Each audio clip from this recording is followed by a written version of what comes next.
Hey, how you going? Duckman here with Banjo Wright today. Banjo, how you going? I'm not doing too bad. How about you? Yeah, good, thanks. So I've come to interview you today because you've got a couple of new ventures on the cards. You're involved with touch football side, and are you running the whole competition, or just you got a side and you want to tell us a little bit about that? Oh, I run a touch football team. So for the last, I think it was in October of 2021, we got a team that was put together in the space of 10 weeks. So that was quite a job to do. And then since then, it's kind of snowballed into quite a quite a large venture that is plans on being a sporting institution within this region of Sydney. Um, and it's also about making touch football a far greater game, because I think it is a game so underutilised, that carries the whole social sports stigma, which I'm wanting to get rid of in time. And it's just fantastic to be a part of. And again, it's I might have been running the show, but again, it's a team effort. It's not just me; it's the players. Yeah. The management team behind it. Even the people that take our players from A to B. It's a whole team effort, and I couldn't be more prouder to be part of such a great team, and I'm looking forward to being with them for many years to come. Yeah, absolutely. So what's the team's name at the moment? Well, it's called the Razzle Dazzle Touch Football Team, and there's an interesting story that comes with that. So, the Razzle Dazzle Touch Football Team was the name, I should say. It came from me watching some NRL highlights. Believe it or not, I was sitting on my lounge room. Well, I was sitting in my lounge room, I should say, and I was watching highlights. It was the Dragons and the Cowboys of, I think it was 2 years ago. And Andrew Voss was calling the game, and when the Cowboys scored one of their tries, I think it was their second try, he yelled out, "It's a little bit of razzle dazzle."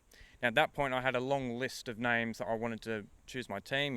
Where it stemmed from, the Mustangs, the Flyers, the Stingers, or like you name it, it was there. Yeah. And then I just thought, Razzle Dazzle, that sounds like a really good name. Catchy name. It sticks out. Yeah, and then I had to find a mascot of some kind to build my team around. So then I went online and said, "Oh, what could I, razzle dazzle?" And these warships put up, and then it went into a 5-hour expedition in terms of reading about the Razzle Dazzle warships used in World War One and World War Two, and it was just amazing. And so Razzle Dazzle's been our name from day one. So there you go. I really like that story. That's a good story. So how big's the competition that you're playing in at the moment out here? So we're at Somerville Park, Epping. So it's great field, in good condition too at the moment. This is where all the games are. How big's comp? Well, it varies from year to year. So the Kindford Cyclones Touch Football Association, they run the show. I've been with them far longer than Razzle Dazzle's existed, and they have put in so much hard work, and I know that they will continue to do so for many years to come. So they have a winter and summer comp that runs every year. We play in the summer competition. Sometimes it can vary between 6 to 14 teams, like we had last year. So it varies. So we play here every Wednesday night usually, in the spring summer months. So our season finished in mid-December of last year, and it started in late September of last year as well. So how many of the guys from Epping are playing in this touch footy comp? You get many of the Epping Rams guys or guys from Eastwood down here playing in it as well? Oh, they all come from all over. So I'm based in Beecroft, and my brother's the captain, so he's also based in Beecroft. Our team is incredibly diverse. So we have majority of them are local. So as I said, a couple from Beecroft, a few from Epping. Our vice captain's based in Marylands, and then we've got a few people that are based, North Shore way. But again, this is the beauty about this venue, is it's so central, and people from all over Sydney can come to it. But the majority of us are all relatively local, and we have people from many different ages that play with us, and that's the beauty about this competition, is it's very accepting. There's no barrier, there's no restrictions. You just sign up and play. My mother, who has been playing touch football for as long as I can remember, she's one of our most experienced players. Actually, our most experienced player for over 100 games. and again, our team is full of great people, and as I said earlier, it's a team effort. Everyone pulls their weight, and they make and they do make my job a lot easier. When the going does get tough. But yeah, I'm very happy with the team we have. It sounds like a very exciting venture. So you also have a lot on your card. So we tipped off with the touch football.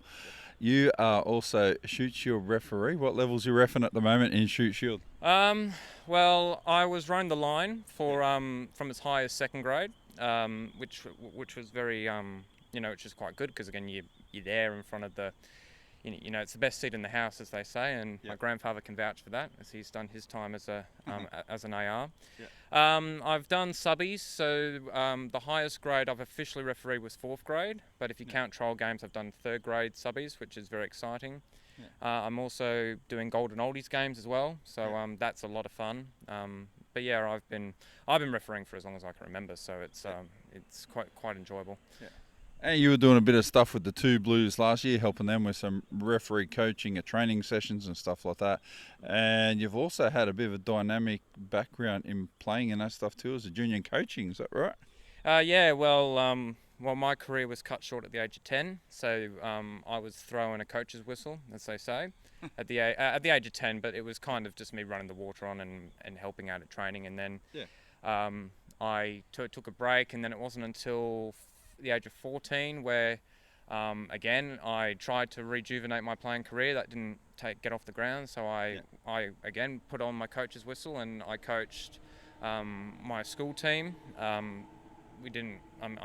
school team was fairly decent at the time, and then it wasn't until 4 years later, when I was at the age of 16, where I rebuilt my school rugby team, which didn't exist 12 months ago, and we did quite well that year, and then we just continued moving forward. But yeah, it was, and then I went on to do OzTag as well. So so some of the most wonderful boys you'll ever meet, I've coached, and I really couldn't have been more honoured to coach some of the boys that I've coached over the years. That's really good. So, what was your experience like working with the Two Blues, and did Solosi invite you in? How did that come about happening?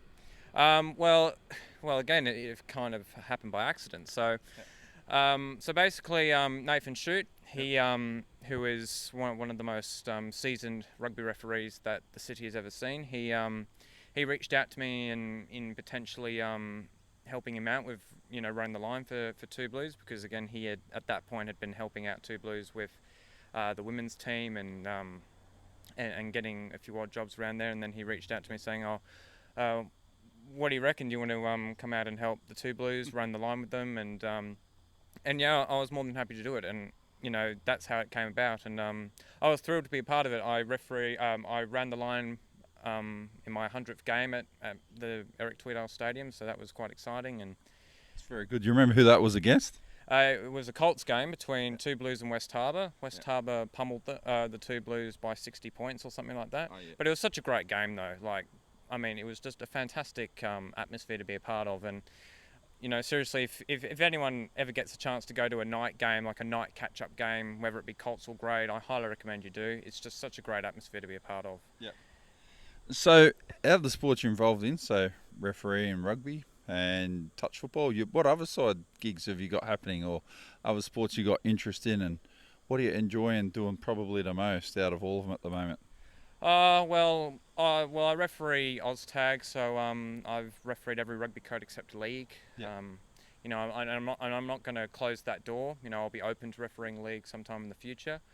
I played cricket for the school, so that was exciting. I wasn't too bad, but my main love was rugby at the time, and it still very much is. But if you were to ask me right here, right now, about the sport that I'm investing in, it's probably touch football. Yeah. Because again, touch football, as I said, is such a great game that's so underutilised, and I hope to be one of the figureheads to change that. Yeah. But rugby's been my love. Loved it since I was 6 years old. Yeah. It's just a great privilege to be part of the community, and again, that's why I love it. Sport in general, because it brings so many people together, And, again, across the board, I've had that privilege of then crossing into touch football, where I've met people who play soccer, who play AFL, who play rugby league. So I've had that touch football open that door and made me really love community sport even more. And then cricket, when playing for the school, really opened doors for me when I was, made good friends, across that period. So yeah, it's fantastic. So, what school did you go to? Normanhurst Boys? Yes, that is correct. I went to Normanhurst Boys. Very privileged to be part of such a good school up there. And again, a lot of our touch football players have helmed from there, or went there, as they say, with myself being one of them. My brother goes to Epping Boys as well, so we have quite a, again, just like where people live, our touch football team comes from various different schools. But I went to Normanhurst, and then for primary school I went to Epping Heights Public School, which is not far from here. So I'm very privileged to be to be educated by those people there at both schools. Have you reached back out to the school since you've stopped going to school to offer opportunity for rugby coaching and referee development stuff and touch football? Have you tried to pull out the olive branch and see if you can get some buy-in? Look, again, as I said, no possibility should ever be left, should be taken off the table. I'm very fortunate in the fact that I have a strong connection at Normanhurst Boys. Again, one of our players, in fact, actually two of our players currently go to Normanhurst Boys. Fantastic boys, just like with everyone on the team. They're absolutely wonderful people. And it wouldn't surprise me if they continue to bring players from Normanhurst into the team. So I have that connection out there. I do plan down the line to give back to the schools as well, not just my high school, but my primary school as well. And again, I'm just really fortunate that I have developed a bond with a lot of these boys. And again, I showed up to an Oztag game not too long ago, Epping Boys and Normanhurst, to watch my brother play, and I was greeted quite warmly by the boys that I had coached in the past. So look, I'm very happy with my relationship that I have with my high school and my primary school, and I hope to continue that throughout my whole life, essentially. Yeah, it's good. It's exciting when you can stay in touch with them and see the school develop and give back something as well. I've done that as well. I went to Warrington Public out near Penrith, and also back to Cambridge Park High School, Windsor High School to a lesser degree, but you feel an affiliation and you like to keep up to date with what's going on, so it's good to be able to give something back as well. Yeah, look, community service, I can't stress it enough. It is probably the most important thing you can do as a person, whether it be voluntary or you get something out of it. It's just really wonderful to be part of a community, because again, it's you meet new people, you learn new skills, and again, I've been fortunate enough to be part of many communities over my time. Ever since I first picked up a rugby ball at the age of 7, I had been part of a community. And then my brother, he had picked up a football since he was 4. So he could probably say the same. It's all about community, and again, and this is what and part of my touch football team venture is to strengthen the community that we've built here. And again, that's not just Razzle Dazzle. It is the whole Carlingford Cyclones Touch Football Association. They started the competition, I can't really say when, but it was a few years ago. And my mum and my aunt have been part of that from the very beginning, in terms of the competition as a whole. And it's just fantastic, and I can't thank everyone at the Carlingford Cyclones enough for allowing Razzle Dazzle to continue to flourish and blossom into what should be a sporting institution in many years to come. So if people want to get involved in the Cyclone Touch Football Association out here in Epping, which has got a big footprint in the area and lots of growth, so good fields down here at Somerville Park, how do they go about doing that if they want to put a side in or join someone else's team? Well, it's it's fairly simple. So if you want to join a team, there's pretty much, it doesn't matter who you are, what age you are, what skill level they are. They'll accept anyone. So all you need to do is just reach out to them, whether it be by email or phone number, and they'll give you the details to register via my sideline. And then again, you just pay your subs, and then eventually you just join the team. So they'll either put you in a team, or if you're someone that wants, like me, who wants to register a team, you just I do every year is I recruit players throughout the year. So I usually start in early mid-June, just getting players interested and getting people either retaining players or recruiting new players. And then once I have a team, which again is a mixture of, as I said, previously played players from the previous seasons as well as new players, they register, they pay, and then once that happens, and it depends on the team. Like with our team, we do pre-season training. Some teams just show up and play, whereas with my team, we pre-season, we train during pre-season, and then and then eventually it starts in September, and then it moves into mid-December, so just before Christmas we finish. And again, you can join as an individual or sign on as a team. So yeah, it's very it's such a great community to be a part of. It's good. It's not cost prohibitive to join. No, look, it's fairly reasonable. It's about the same that you would pay to play rugby or soccer. In fact, it's far cheap. It's to my knowledge, it's cheaper than playing club cricket. Because of all the equipment you buy. All you need is a pair of boots, and even that, I wouldn't recommend playing in sneakers, especially especially on a wet day. But all you need is some football boots, a coloured jersey of your team, or if you're like me, you get a jersey and shorts provided to you. But usually they'll just say wear, like if you're an individual, they'll say just make sure you wear red or wear a blue shirt or wear a white shirt, or if you're part of a team per se like me, I'll just give you a uniform to have for the season, and then you give it back, as they say. That's good. So what was I going to say there? So you're looking for sponsors too for the team at the moment. So how will people go about doing that if they want to be involved with sponsoring your team? Well, funny story. As of, I believe it was Tuesday night, we were able to get a sponsorship deal for the next over the next 3 years. So shout out to Ironbark Pest Control for their unwavering support for the next 3 years. So they're our main sponsor. But if you still want to help out with sponsorship, that is completely fine. We're always looking for help in that regard. So all you need to do is just drop me an email or even give me a call. It's banjopw, all in lower caps, at yahoo.com.au.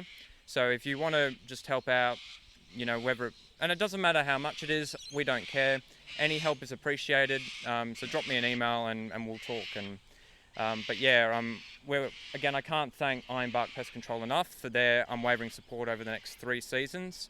And again, any other additional help will be greatly appreciated by me and the team. Yeah. So what's your personal aims over the next 12 months, 2023, rugby-wise, and then heading into next summer with the touch footy and everything with Razzle Dazzle? Well, at the moment it's trying to get the initial Razzle Dazzle affairs in order, because again with our new sponsor we've got to change our infantry, which again I can do pretty quickly. And then straight into Golden Oldies Rugby. Very excited to give back to the community, and again, if you haven't had the chance to watch a Golden Oldies game or participate in it, please do. It is the most fun I've ever had, across my whole refereeing career. Yeah, get down. I've been playing for 12 years, so they carry around people like me. So, my 12th year this year actually going to Golden Oldies, so you'll enjoy yourself very much.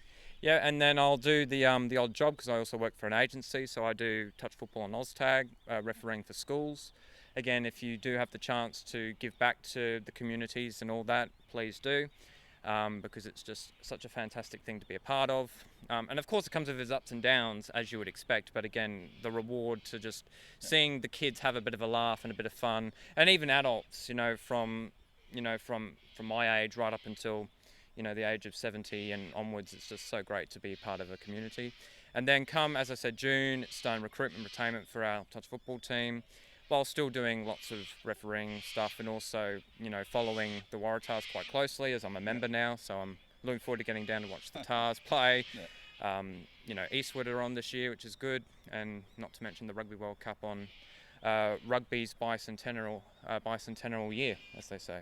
Yeah, absolutely. So 200 years rugby has been around for this year. Interesting to think how it all begun. So from William Webb Ellis picking up a ball which looked like a medicine ball when you have a look at the pictures of it, and running with it in a game of soccer because he just wanted to buck up against the rules effectively and go, I don't like how this is working. And that started the game of rugby we're playing today. Yeah, and again, there is evidence to suggest that there was a game played like that far before that, like dating back to the Greeks and the Romans. Yeah, not documented. But yeah, look, again, make it of what you will. It's a great occasion, Rugby World Cup on a bicentennial year where such a great story has been developed by it. And I do fancy Australia's chances, even though we will be up against the best of the best. Yeah. But I genuinely think that we will be a silent underdog, just as the Waratahs will be in this year's Super Rugby as well, I think, and that's why I'm looking forward to getting behind the boys this season. Yeah, I do think Darren Coleman can turn around a bit. So he's developed them pretty well last year, and it's got to be a step forward progress with that. And having Eddie Jones come back for the Wallabies, I do hope and think the Wallabies can be competitive and get to at least the semi-final spot. That would be a good outcome for the Wallabies based on probably how they've done the last couple of years. Yeah, look, I think a semi-final would be acceptable for us. Because again, you're guaranteed to make a final, whether it be a bronze final or the gold final, I think it's called. And then you've got the Waratahs. Yes, Darren Coleman. He's won wherever he's been. He was with Warringah, and then he went to Gordon, and then he went to America, and he coached the now defunct Giltinis to their maiden title. So, he's a fantastic coach from what I've seen, and with the team that he's built and the squad that he's built, I'm confident that the Waratahs will do well. And I look forward to getting down to the new stadium too to support our team. That's going to be a big bonus, absolutely, as well. Banjo, thanks for your time today. So what would be, if you could pick one biggest highlight that you think you'd like to see for the year, what would that be? It's a hard one, but look, for me, I would love to see on a local level, I would like to see my touch football team continue to do well. Because again, I sense something's really brewing with our team, and I think that with the players that we have and the management team that we have working tirelessly behind the scenes, I think our team's going to be quite competitive this year. Yeah. And then from a more, from a spectator point of view, I really, really want the Wallabies to give it a good crack at the World Cup, because again, not only it's a big occasion for rugby, but I really do sense that the Wallabies have the players and, to see off some and of an era, because we know that quite a few players will not be around come 2027. So I think the Wallabies need to really give it a good crack and treat this World Cup as probably the most important in the history of the World Cup. So I think that it is right too. So if Wallabies have a really good World Cup, that'll be a good lead into 2027. We're hosting the 2027 Men's World Cup and 2029 Women's World Cup. Yep. So good results in both of them will roll forward and bring hopefully good success and revenue and more visitors to the country in 2027 and 2029. Yeah, definitely. And look, you wouldn't be able to keep me away from going to a game. If I have to shell out my life savings, I will to go watch a game. And also the Lions series in 2025, that's going to be very important for us, especially as it was a fairly close series last time. So I think, look, there's a lot to look forward to if you're a rugby fan, and I can't wait to jump on the Wallabies bandwagon once again. Absolutely. Banjo, thanks for your time. Appreciate coming out to Somerville Park here today. It is a beautiful day. The pitch is in excellent condition. And, I hope to catch up with you throughout the season. Yeah, well, thanks, Matt, for your time. And, considering that what this ground was like 7 months ago, it's quite a miracle that the ground's in great condition. But thank you so much for having me. Yeah. No, absolutely. Appreciate it. There you go. This is going to go a bit later on, everybody. So keep on ducking. I'll post it up and you'll be able to catch you some podcast form too. I'll catch you all soon.